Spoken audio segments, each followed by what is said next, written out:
昨天刚看过一次，今天又看第二次，就是想看一看不同的演员能把人物演绎到什么不同的程度。《红楼梦》是我们国家非常一个著名的一部文学作品嘛，然后它的篇幅非常的长，其实浓缩到2到3个小时的话，它已经把整个的主题阐述的非常明确了。今天看了以后，我觉得陈丽君说的非常对，我们继承的是这个意象化。当我看到演员站在这个楼梯上的时候，我感觉我完全被吸引到了。陈丽君的贾宝玉演得非常的风流多情，同时呢，他把贾宝玉的纯情与叛逆演绎得丝丝入扣。我认为夏娘娘的黛玉，她是一个非常有才情、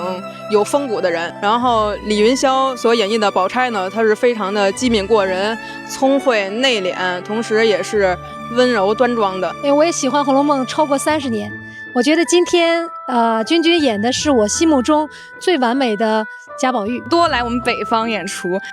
希望能多的就是听一听他们的带来的优秀的作品。是君君的唱腔功底太深厚了，还有他的身段什么的太帅了，太好看了。昨天青青的黛玉特别好，今天夏娘娘的黛玉也特别的好。对于一个北方人来讲，粤剧的这个咬字啊什么的，对我来讲可能听起来比较困难，但是我已经从一个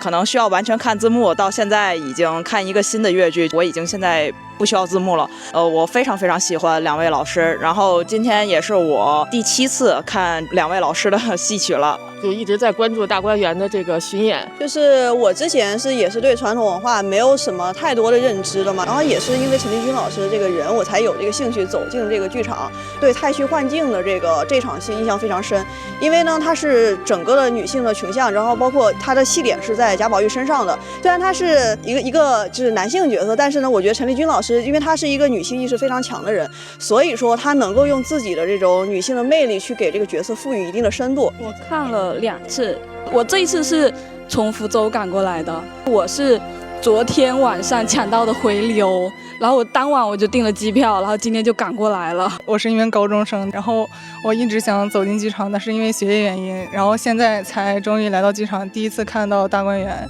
来到现场的感觉就是非常不一样，就是能清晰的感觉到演员的唱腔的那种穿透力。